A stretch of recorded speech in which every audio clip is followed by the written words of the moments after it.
All right. Welcome to the first week of lecture of account ACCY 215D, and our first lesson is to cover the introduction to financial reporting. Okay, financial report analysis. Okay, so the first thing you need to understand and know before learning all kinds of accounts is that there is this thing called International Accounting Standards Committee, IASC. Okay, this committee was created quite some time ago, and recently it has been renamed to IASB. So committee become a board. I think board sounds more professional, and also board is a more official thing than a committee. A committee is probably a group of people, they discuss and come up with some kind of standards, but a board is more organized way of approving and reviewing standards. So it is important to understand and then to approve or also to review all these kinds of accounting standards. All right, so the mission statement, the main purpose of this, why is there a need of a standard board? Basically, these are the few reasons: to develop public interest of a single set, high quality, global standard accounting. All right, and also to promote the use of certain application of in the standards, to take into account certain SME needs and also certain emerging countries. When they do reporting, they need certain kind of standards, and also to bring convergence. That means to make sure that all accounting standards around the world can have high quality, uh, accounts, and also can be used to solve different problems of reporting around the world. So these, in other words, are very formal way of telling, but the informal way of saying is that this board is there to make sure that all these accounting work are easily understandable and everything is being considered. So let's say what you learn here in Malaysia, it can be applied in another country. Okay, and whatever you learn in Malaysia is not just specific for Malaysia alone. What you learn here, when you look at another country's accounts, you will be able to understand. Why? Because of this board. They make sure that all these financial reports are standardized. Okay, so the GAP, generally accepted accounting principle, uh, are also more further polished by this MASB, Malaysian Accounting Standard Board. So Malaysia have their own boards to approve the standard, and with this standard, they can be brought up to update the international board. Okay, so Malaysia have their own board because Malaysia have some specific industry maybe other country do not have.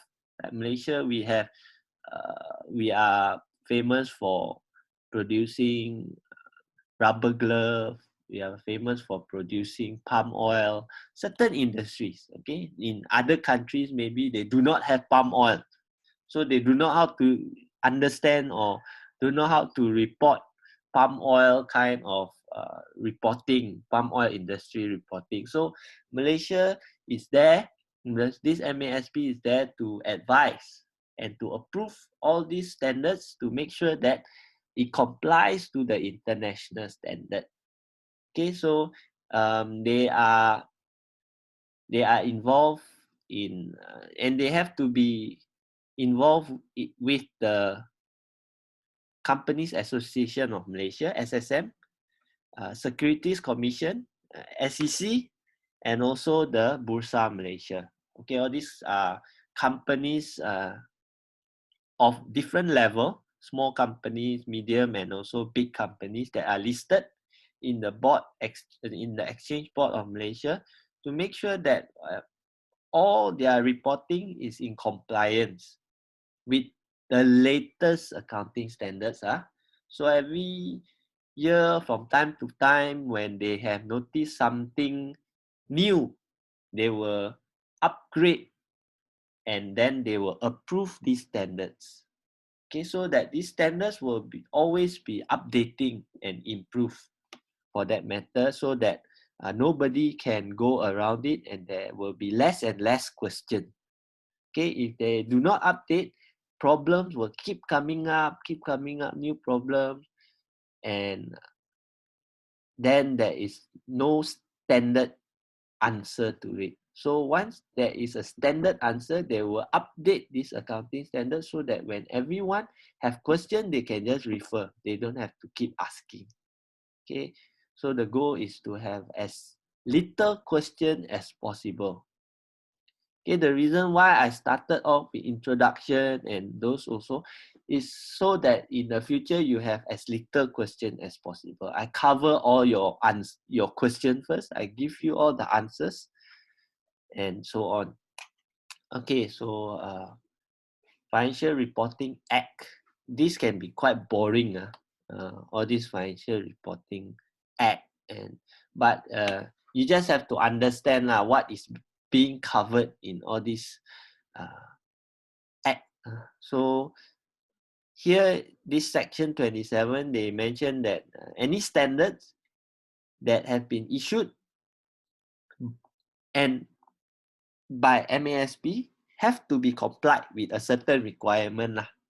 Okay, unless if they have not been approved, then they are not in compliance. So they must make sure that all these financial statements comply to the generally accepted accounting principle or the standards issued by the Malaysian board. Okay, so when you prepare a set of accounts, your balance sheet or financial reporting, you have to make sure that it complies to the standard. You cannot just simply do a set of accounting. All right, so this part here, I will just skip here. This conceptual framework, you can read as well. I will probably just skip this one. Yeah, so this part, a conceptual framework. So a framework is like a platform. Conceptual framework is a platform for all your concepts in preparation or presentation of your financial statement. And why is it important? Because all these accounts is not just for you to refer, but it is also useful for external users. Who are the external users? Can you tell me who outside your company will be interested of your financial statement? Apart from you as the boss, let's say you are the boss or you are the accountant, you prepare a financial statement. But when you prepare your financial statement, you must bear in mind that you are not the only one who will look at your accounts. Your boss will also check. Okay, who else? Who else will use your accounts?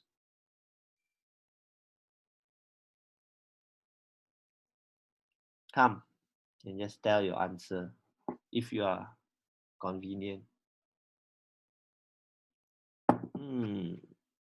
Hey, we got answer. Investor. You all like to use the word investor. Sounds very professional. Supplier bank. Yeah, correct. All correct basically. Investors, suppliers, and bank. But we will cover investor last. I don't want to jump so fast to investor. Yes, investor will. But you all are still very new to this.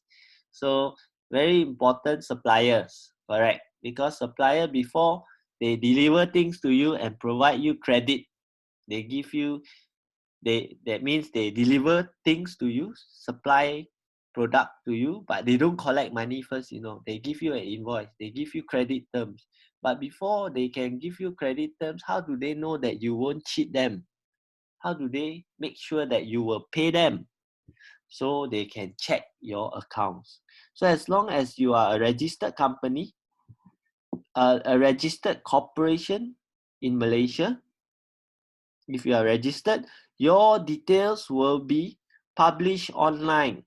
So anyone who want to access to your company information, they can. SSM, no matter how small your company is, when you submit your accounts to the relevant party, to the registrar of Malaysia, the companies of Malaysia, they will publish your accounts online. So people can go online and check, oh, this company is in trouble. Maybe I will not supply them something without collecting money first because I'm scared. All right. So suppliers, they will make full use of your account. Banks also, before they provide loan, they also want to look at your financial cash flow, whether you are able to repay or not. So is this company in trouble? Some companies are like you, some companies are doing very badly. So before they bankrupt, they try to get a loan first. Right? The last push. They want to gamble with not with their money, but with the bank's money. So bank will also have to protect themselves. So your accounting standard, your accounting account reports will help them. So it will also be good. These are all bad things, but it will also be good if your accounting is done properly, nicely, shows a healthy profit. It will help you to get loan easily. It will help you to have better relationship with your supplier.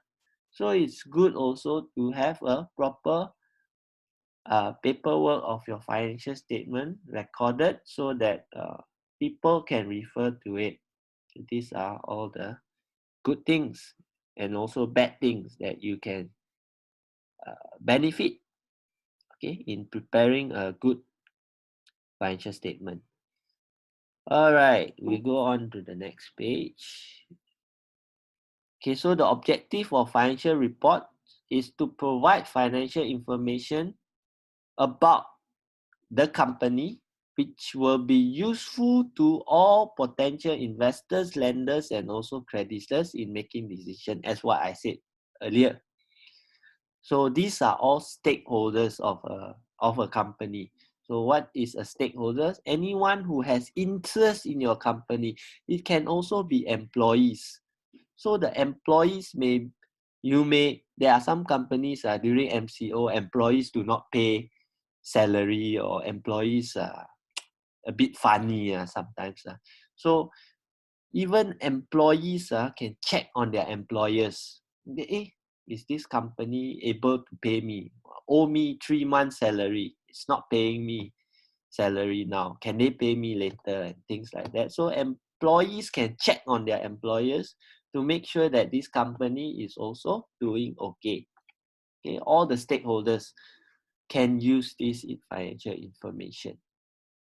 Okay, so basically these are more elaborations on the objective of financial reporting to potential investors, to lenders. So the decision that people can make based on your financial report for investors is that whether they should buy your company or not, or should they sell your company, or should they hold anything related to your company, whether should they hold on to the shares, or should they continue to lend you money, or things like that. Lenders as well, whether they should continue lending you money or provide you any form of credit terms. Okay, so all this information that you provide must have a certain qualitative characteristic. So what does it mean by a quality a good quality financial report.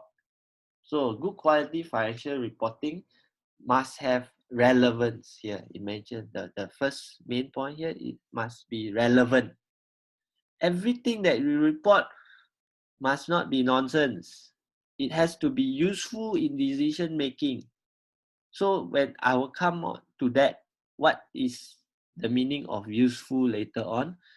But relevance means it's useful. It can help you to make decision. Okay, so one of a relevant point that you can include in your financial report, or you have to take note, is the concept of materiality. So any information that is material, I believe you have learned before, right? Any information that is material. So material, that means something that is important enough that will affect your decision making. Okay, my lecturer, how my teacher used to explain it this way. Let's say a staff, an employee, they buy a pen or they buy a clock. The clock spoiled already. They went to the stationery store and buy, and then they bought this clock without a receipt, you know. But this clock is worth only 10 ringgit, 10 ringgit clock. They forgot the receipt, so they report it in the financial report. Oh, I bought a clock. I report it as expense. So 10 ringgit. 10 ringgit, it will not make a difference for a big company if you report or you do not report it. But maybe for a very, very small company, this 10 ringgit makes a difference. So materiality is also very relative to the company. Okay, so clock is just a small expense, so it doesn't make big difference in decision making. So you can, what we say, we can omit. We can just, if we didn't report or we forget to report or we report without having supporting documents, not a big deal, no problem. But if you deal something like a few thousands, you bought in something and then you forgot to attach a receipt, then that will be a problem. Okay, so concept of materiality. Faithful representation is also contributing to the qualitative characteristics. So what is a faithful representation? That everything that you report must be completely free from error. Okay, and it has to be neutral also. Neutral means it is not biased to achieve a certain result. So for example, you want to have high sales this year. Okay, maybe this year sales is not so good. All the sales is expected to come next year. So you bring forward next year's sale to this year to just show that you are performing well this year, so that next year you get a bonus and then you can leave the company or something like that, or you can sell the company, something like that. So bias means it's favorable to you. You do something that will benefit yourself. This is unfair, or you not just benefit yourself, can benefit someone, some stakeholder, which is unfair to another stakeholder. So this is what we will refer to as a bias in a representation of accounting report. So other qualitative characteristics include comparability and verifiability.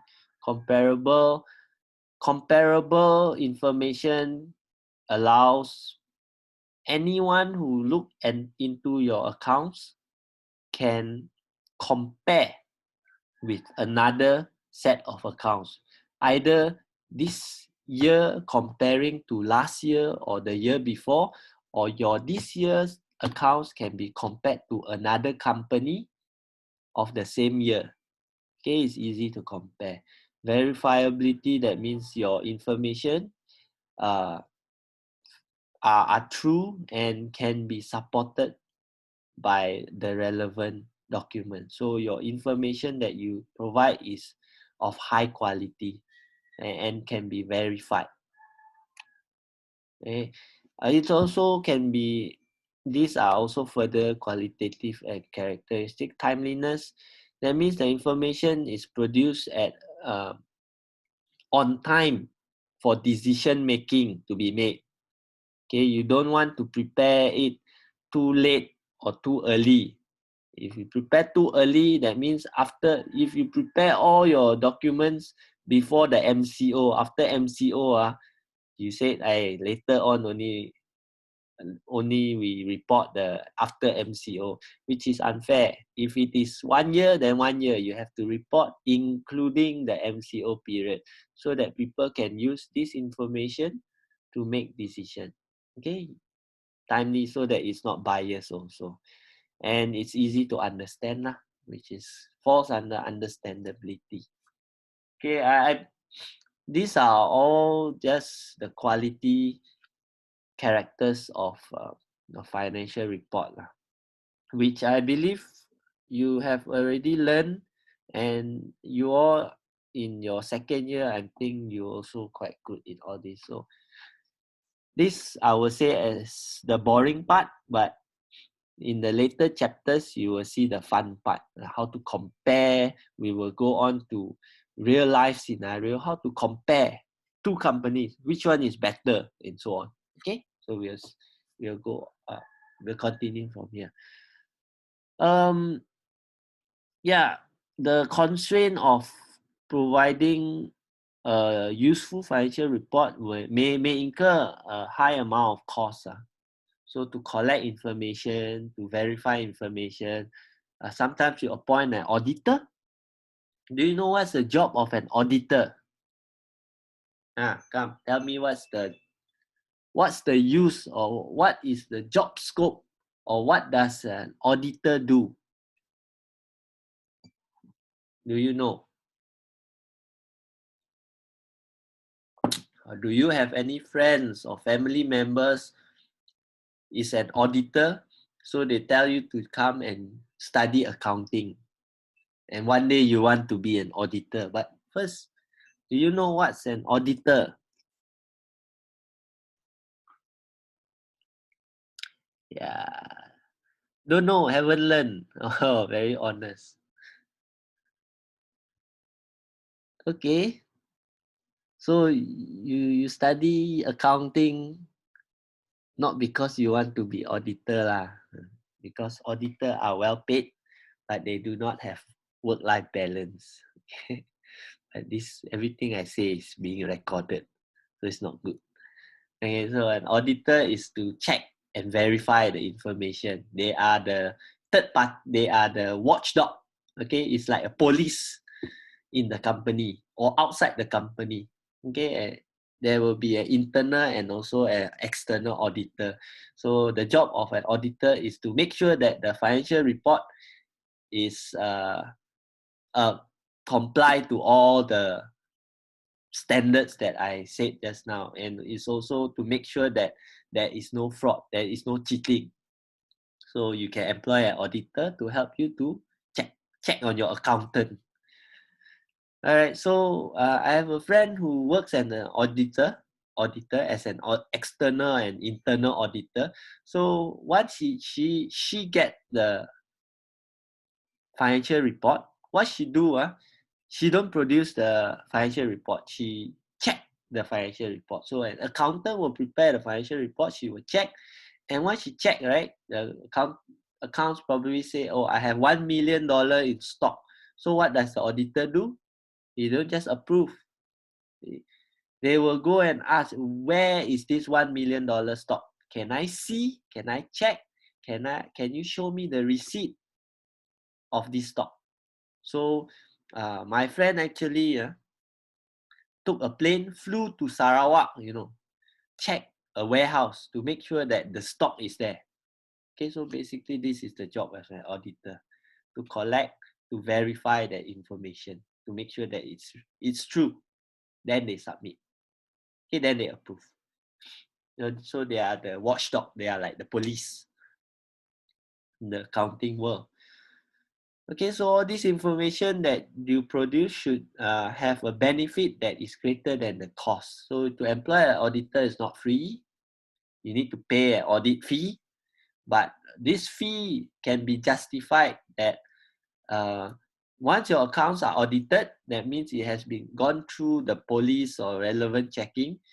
When every time in the future you produce your audited report, it must be it must give you a very good value. So for example, what kind of value? When you want to sell your company, people will look at your accounting report. They will see all your profit and everything. So the next thing they will ask, okay, this is your financial report, is it audited? Okay, it's very important because if it's audited, that means they know that your accounting, your report is verified. At least it cannot be 100% right, but at least it has gone through a tough stage to get approved. Okay, that means it has been audited, an audited report. Okay, so things that are important in financial statement are including assets. So what's an asset? What's the time now? 9:30. All right, tell you what, I think we are about halfway through. Let's have a short break. Is it okay? So, welcome back. We will go on with the elements of financial statements. So all these, I'm going to start with asset, and then we go on with liability and equity. These are the elements in statement of financial position. Okay, or what you know as a balance sheet. So under this balance sheet, you will have to record assets of the company. So what is an asset? So you have to understand what's an asset. An asset is, here it's written, a resource controlled by the entity as a result of past event and from future economic benefit are expected to flow to the entity. Okay, in other words, an asset is what you have in the company that help you generate income. And how do you get your asset? How do you buy your asset? So your asset is purchased by either liability or an equity. Okay, that is why it is important that in accounting or in balance sheet, both the left and right side, it has to balance. So asset is on the left and liability and equity is on the right. So whatever is on the left, it has to balance with those in the right. So when there is, let's say, asset, your asset is a car, $10,000 on the left, on the asset side. So how do you buy your car? Your car is used to generate income. Let's say your car is used to deliver stocks, deliver goods, or provide services. That is your asset because it helps you to generate income. But how do you buy your asset? It has to be some way you buy your asset. Where does the money come from? How do you buy? So if you buy your asset by cash, where does the cash come from? Okay, the cash can come from two possible sources. One is liability, the other is from equity. So equity, if you buy the car cash from your pocket, from your investment, then it will come from equity. If the car that you purchase, your asset that you purchase come from a bank loan or borrowing, then it should come from a liability. And of course, liability is something you borrow, so you have to pay back. All right. So basically, this is asset. Asset can also come in the form of cash. Okay, so there are few components under asset. Motor vehicle, land, building, offices, stationaries, or inventories. All these will help you generate income, so it will be categorized under asset. Okay, and where your asset come from, either liability or equity. All right, so we go to the next one. There, liability. So what's a liability? Liability, basically here it explained, in short, it is an obligation. And liabilities is an obligation arising from any past events. Okay, so when you buy a car in the past, so you borrow. So everything that you borrow that you need to repay, you still owe someone, will fall under liability. There's also another liability which is something we call as unearned revenue. That means you receive the money, but you have not delivered the goods. So when you receive money but you haven't performed anything, that means that you owe that some person something. You owe the person good or services. So when you owe someone, it falls under liability. And the equity is usually how you calculate it is asset minus liability. So whatever asset that you have minus the liability, the balance is coming from equity. So what's under equity? It can be your investment, your money that you put in, owner's equity, or it can also come from retained earnings. So whatever, let's say your company has run for a few years, 3-4 years. So whatever you earn from the business is put back into your company to purchase more asset. Let's say you make a lot of profit last year. So this year you want to buy another 2 or 3 cars, or you want to buy another 2 or 3 lorries to expand your business. So you can either take more loan to buy, or if your company has a lot of cash, a lot of profit last year, you can use last year's profit to buy all these assets. So you don't have to have more liability. You can have your asset can be purchased by equity. All right. So the next element in will come from income and expenses. So income and expenses don't directly show in your statement of financial position. Income and expenses don't directly show in your balance sheet, but it is being shown and calculated through another important statement, which is the income statement. So whatever you calculated in your income statement, income statement got another format lah. We will cover this on your next chapter. I'm sure you have learned income statement before, where revenue or sales minus cost of goods sold minus all other relevant direct expenses, minus tax, minus depreciation, and then you get income before tax and all those. So whatever you calculated in your income statement is not useless.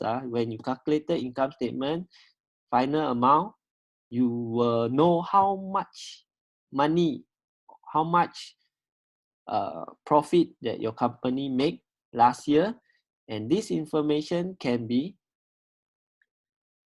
included into your equity. As I said, equity is either money coming from yourself or retained earnings. So anything that you make profit last year, additional profit, can be parked under equity. So all this you calculate, you put it in your, transfer it to the balance sheet. So income and expenses. Any income, and income means any economic benefit that increases due to cash inflow or any kind of activities that improves your cash, not cash flow, but your income of the company. And expenses are any economic benefit that decreases during the period. That means any outflow, any depletion of asset. That means the reduction in your asset, such as your inventories, such as your car. After being used 1 year, it becomes less efficient, less valuable, your car. So this one can be depreciated in your income statement. Right? So this is expenses, something that contribute to your income. So you incur expenses such as electricity bill, rental income, phone bill. All these are to help you to generate income. So expenses reduction in economic benefit. Income is the increase in economic benefit. So if your increase is more than your decrease, you make a positive income.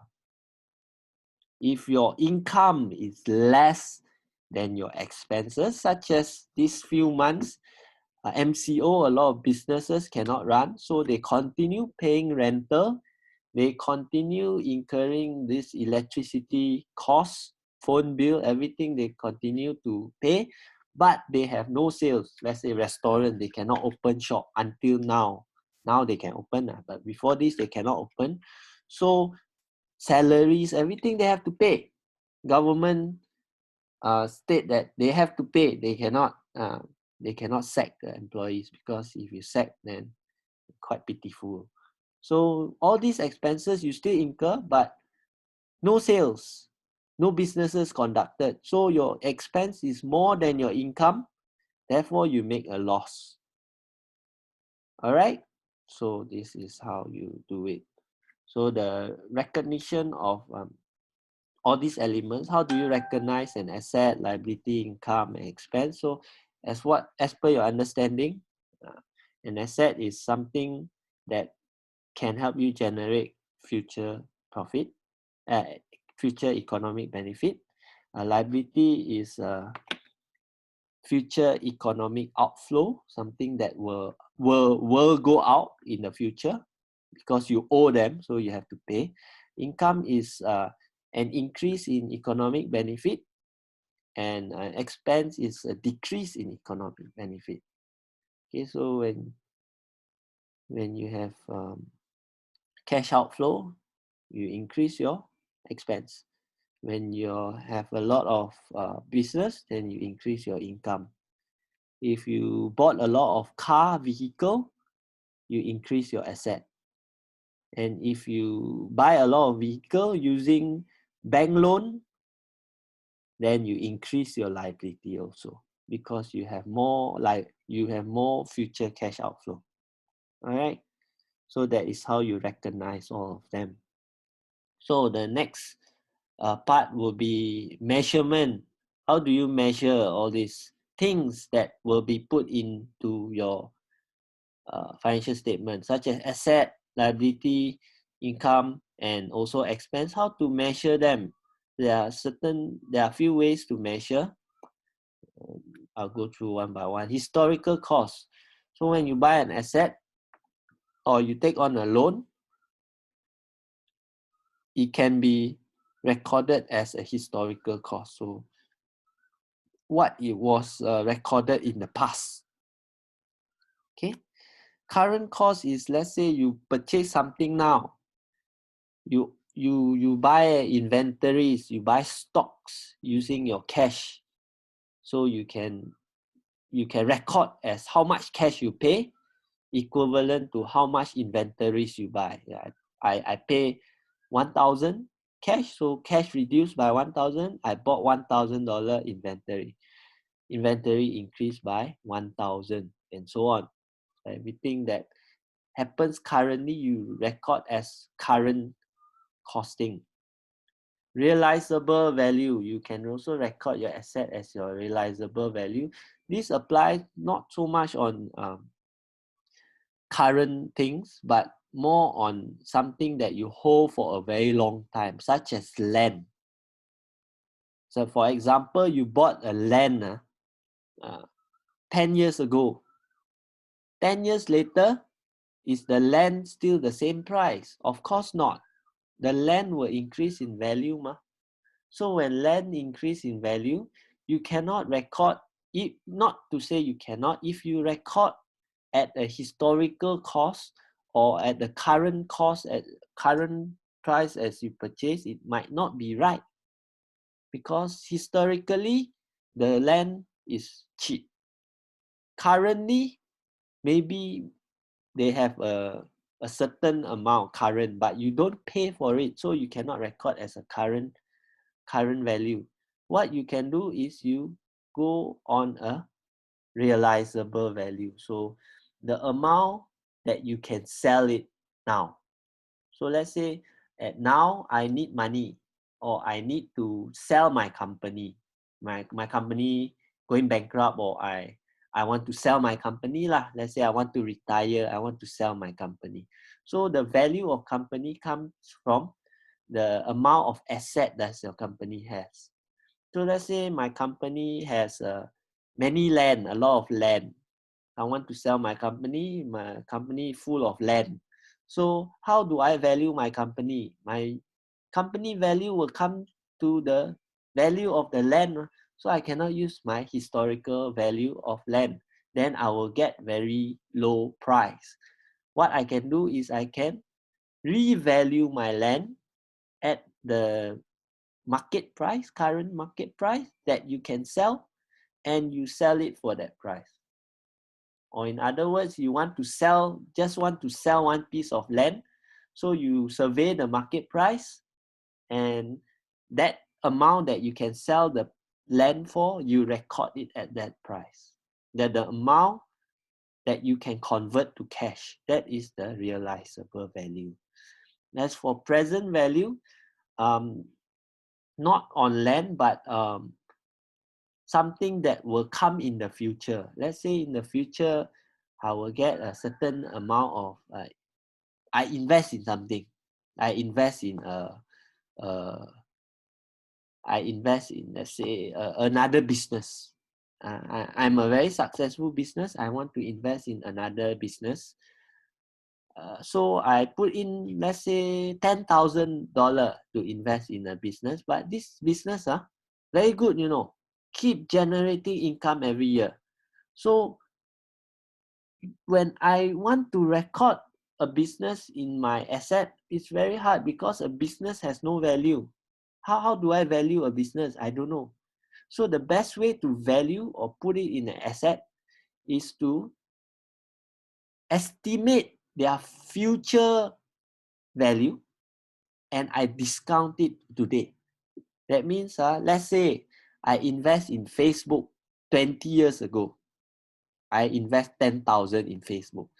After 10 years, wow, Facebook is so high value now, but if I record as historical cost, Facebook will only be worth 10,000 because I only invest 10,000. So it is not right. It doesn't show the actual value of your asset. So how? And you do not want to sell your Facebook shares. So how? What you can do is you can discount the future value of Facebook. So let's say I want to hold on to Facebook company forever. So the amount that I can get from Facebook for the next 20 years that I can profit from Facebook, so I discount it back to today. Okay, this one we will learn how to discount it.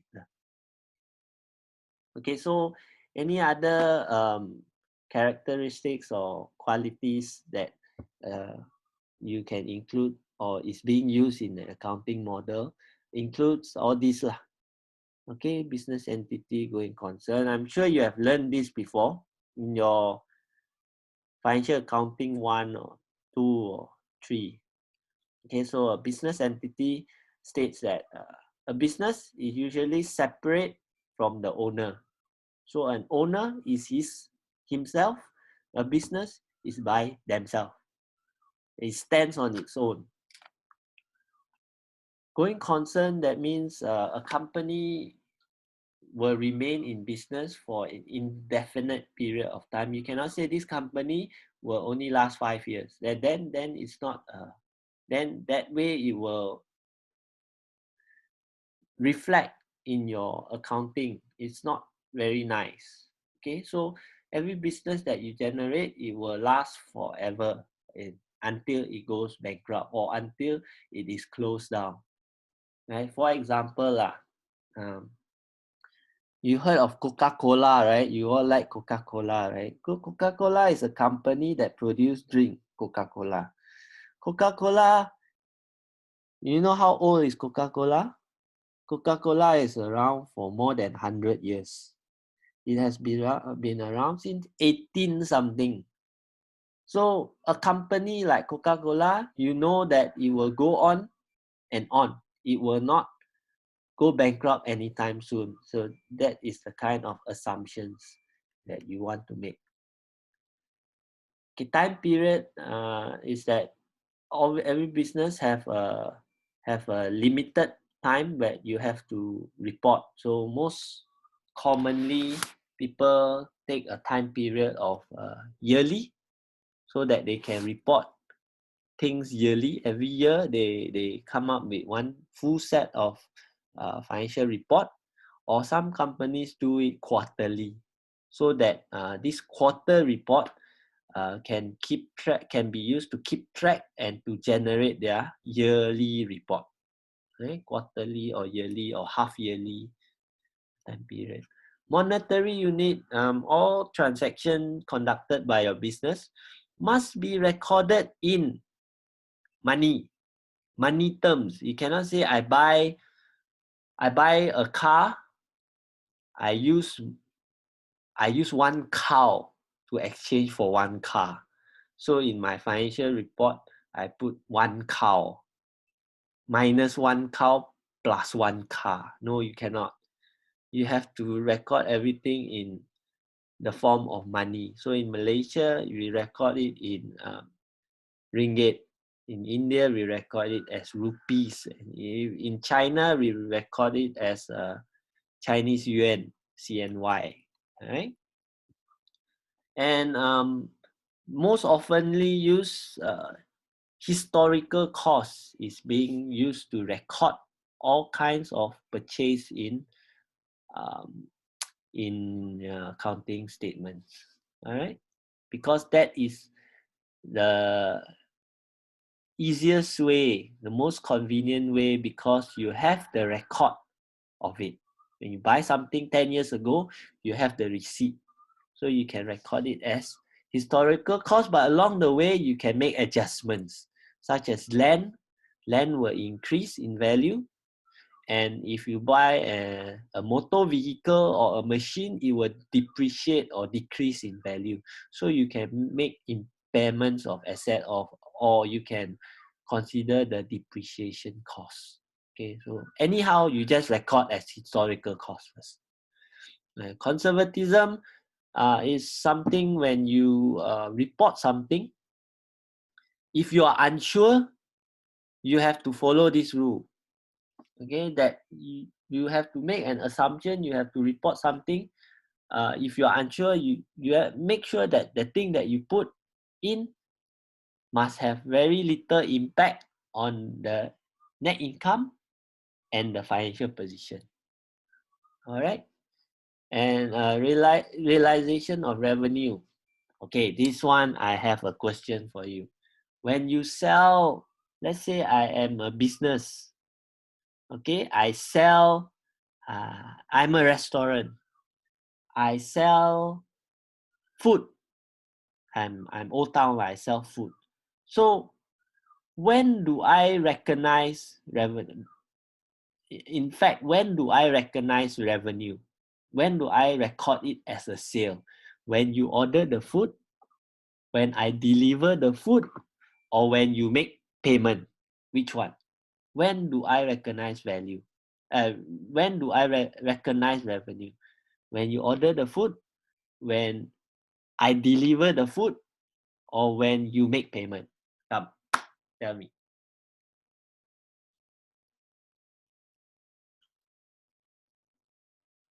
Make payment, then you recognize revenue. Are you sure?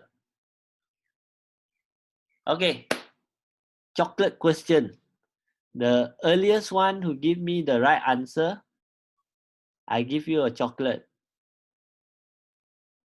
When is revenue recognized? When you make order, when you make payment, or when I deliver the food?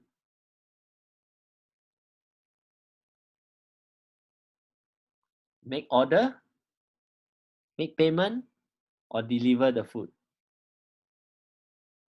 Recognize revenue.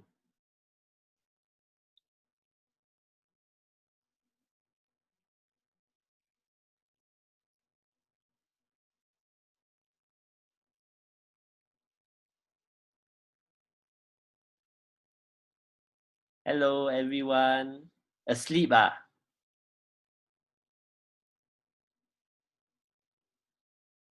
Jingwen? Jingwen always sit behind of the class one. Faster, I know. When I see you all once, you don't let me see you. When I see you, I know where you sit. I will keep calling your name. You sit in front, I won't call your name. You sit at the back, I will always remember you. I remember all my students' name. Come, answer.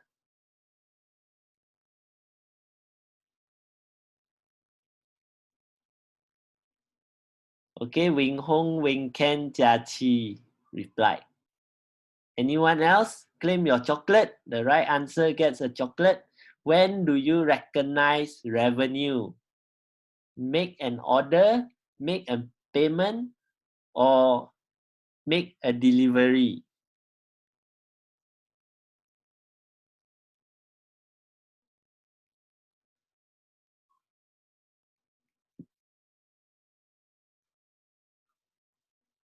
Any more try? Last 5 seconds. 5, 4, 3, 2, 1. Okay, let me check the answer. Hey, Jia Qi answered twice. Should I give you? Okay, the right answer, revenue is recognized when the food is delivered. Okay, not when payment is made or not when you make the order. Only one answer. Jia Qi also answered twice. So I give you half chocolate because you answered twice. Okay. Okay. So revenue is recognized when goods are delivered, not when payment are received, not when payment is made or received, not when order is made. Okay, when in the real business process, in the real business world, when you make an order, people will put in a quotation, acceptance of order. Okay, and then when the goods and then they will send you an invoice. Okay, that means you have to make payment. But then after that, they will also deliver the goods and acceptance of delivery. The moment you accept the delivery, the goods are delivered to you. That time is when the seller recognize the revenue. Say, okay, I deliver already. Item considered sold. I make a sale. Collect the money or not is a different matter. All right. So revenue is recognized when goods are delivered or services are performed. All right. Remember this. So those who didn't get chocolate, I'm sure you remember more because you answer wrongly. Anyway, it's just learning. Don't worry. I won't punish you when you get wrong. Okay, the next is a matching principle. So matching principle is that you any cost that contribute to your sales and revenue, you have to recognize the cost. So when you sell something, you deliver you deliver a food to people, you have to consider all the costs involved in making the food, direct and indirect. All right, so you have to match. And consistency is that you have to treat the accounting statement or account reporting the same every year or in every company. You have to do it in the same way so that it is consistent, that people can compare every year without any problem, and they can also compare with another company in another country without much problem. Consistency. And full disclosure, you must always disclose everything that may influence the people involved in reading your financial report. You have to disclose everything that are usually material. Immaterial it doesn't matter. Something that is material, something that can affect people's decision, you have to disclose. And then materiality, something that is big enough, important enough for the company in terms of size or value, has to be reported. Okay, the example again I gave you, buying a clock, buying a pen. Should you report or not? Yes, some company report because the company is small. But when a company is big, this one doesn't affect much, then it's fine. Okay, you can omit, you can not report. Okay, you can just put under like petty cash, a small amount, you can just remove. Okay, transaction approach, you have to record all the any kind of transaction that affect a financial position that can be quantified. Okay, anything that can be value in terms of money, you can you have to record. And things that does not involve money, such as some court case, you serve food and then people eat and get food poisoning and then they sue you. When they sue you, right, the court case might take a very long time, a few years. So yes, that does not affect your monetary status, it does not affect your financial position, but it may have effect in the future. So you can record it at below as a disclosure lah. You have to report it lah, but in the form of words lah. Okay, so there are some kinds of businesses that only deals in cash basis. That means when you buy, you have to pay. Okay, there are some kinds of food outlet when you go you eat when the food is delivered to you, immediately they say pay now. Okay, or some you have to pay first, then only you can order, or when you order you pay. That is on cash basis. But then in most Asian countries, in Western countries it's different. No? In Western countries, usually we pay first, we wait for our order, just like McDonald's. We make our order, we pay, but we haven't get our food, So that is less likely a cash basis. More like a cash basis, sorry. Other types of transaction of non-cash basis, that means you receive the thing first, you enjoy the thing first, and then only you pay. That one is non-cash basis. Okay, but these are this is not a very good example food but if you're doing a bigger kind of businesses, such as delivery of stocks or items, you deliver a lot, right? You don't deliver and collect straight away. Usually you deliver, you give them a period of 1 month to settle payment. So that case is a credit basis, it's not cash, because 1 month later only you will receive your payment. Okay, accrual basis is that how to recognize revenue and expenses. And when you recognize revenue and expenses, right, you must make proper adjustments. That means when you deliver, you recognize as revenue, but paid or not, Not sure, ma. And expenses, you must recognize when it is incurred and paid. You pay or not, you are not sure yet, ma. Or some you haven't paid. So you always have to adjust for this accrual. So in an accounting, there will always be accrual basis if you do not do a cash business. That means there is always something outstanding. There is a revenue that are not paid yet, means you deliver but you have not received payment, or there are expenses that you have not paid yet, that means you have used but you haven't paid. So these are accrual basis. So okay, this is an example of an accrual basis of accounting and a cash basis of accounting. You look at four transactions here. Okay, this is our final slide already, so try to bear with me. I'll go through this and then we can call it a day. Okay, look at the first one. Sold inventory. I will activate my pen. Okay, sold inventory. Why black color? Pen, red. Okay, red. Sold inventory for 25,000 on credit. Okay, cost is 12,500. Purchase inventory on credit. Paid supplier 18,000 for inventory this year. Collected 15,000 from previous year.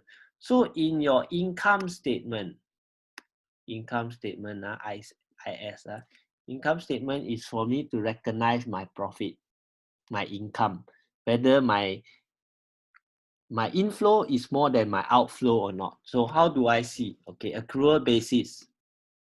What is my inflow from all this? You can see that when I sell something, it's an inflow. Okay? Sold, that means I already passed my item to the buyer. I sold. So 25,000 I recognize as sale. I sold. Okay? And on credit is important. That means I sold but I haven't received cash yet. All right. Which cost 12,500. So this is the matching principle. We have to match our revenue and expenses. So the thing that we sold is worth $25,000. The thing that we sold for $25,000, our cost is 12,500. So we actually make a profit of 12,500 from this business. Have we collected the money? No, not yet. But we know that if we collect the money, we will make this profit. All right? Clear? Clear, I make sure you are clear. The next thing, purchase inventory of 30,000 on credit. Okay, this one, put under where? This one don't go into your income statement because it doesn't contribute to inflow or outflow of income. This one goes into your asset. Okay, goes into your asset. And on credit means on what? Liability. So when we buy an inventory under asset, our asset increase.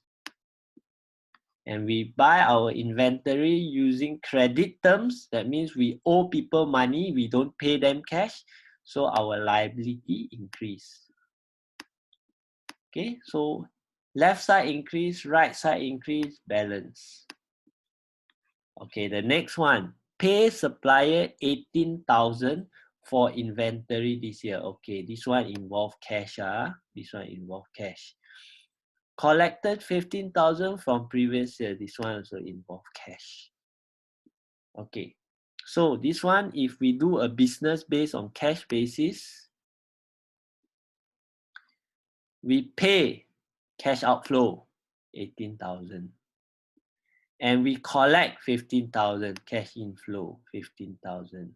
So if we record our business based on a cash basis, this is the way.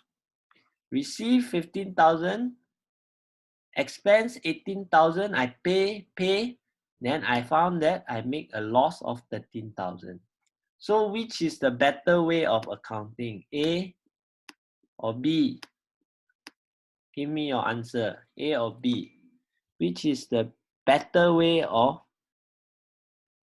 recording your income, A or B?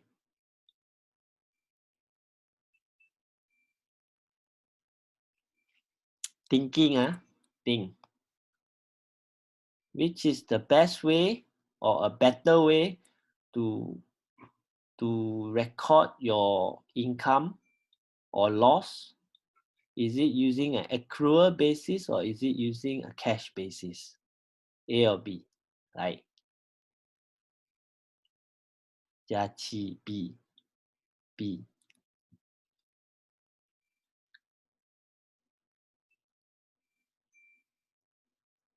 How about others?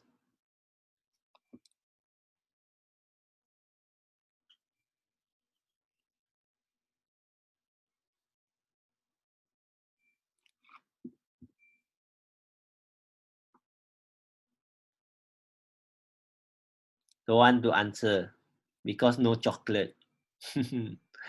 Okay, all right. The better way to record this kind of income would be the accrual basis. A. All right. Why? Why? Because we have in the real world, this way, if we base on cash, it will be very, very messy and very, very misleading. Okay, so if this year, let's say, for example, I am a salesperson, I push very hard for sales.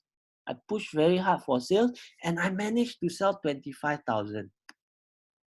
So next year, I will get a reward for a good performance because I helped my company make an income of 12,500 after minusing the cost. So I helped the company make 12,500 profit, But then if you record as B, cash basis, next year accounting come up, sorry, although you make a sales of $25,000 last year, we actually make a loss of 3,000. So therefore, you don't get a bonus. And we want to say that you have done very badly last year because although you say you got sale, but we are making loss. Yeah, unfair to him, right? So to be fair, what he sold and what is the cost of selling should be recorded as profit. So he done all his method to produce the sale. Receive the money or not is another matter. Okay, so this one we have to go with accrual basis accounting. Of course, cash-based accounting there is such thing, but then very few people practice it. Is this a last page? Because it is usually very hard to match. And if you look at this slide, cash basis are usually not accepted in GAAP. It's not generally accepted because it will be very misleading and not a very good way of reporting unless your business is 100% dealing with cash. That means every time I deliver, I will collect payment. Then you can use cash basis reporting. But if usually you sell something and you don't get paid immediately, it's better to use accrual basis accounting. You recognize the sale not when the cash is received, but when services are delivered or when goods are delivered. All right. So I hope you learn something today, although it is quite basic, but at least when I show you in terms of example, I give you chocolate, then you will learn and remember better. Okay? So is everything okay on my video?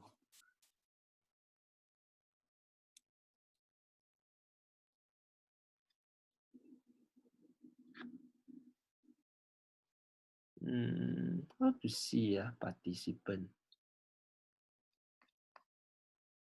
Okay, end show.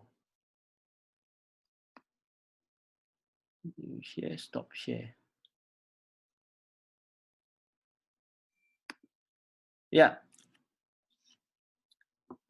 So any questions for me so far?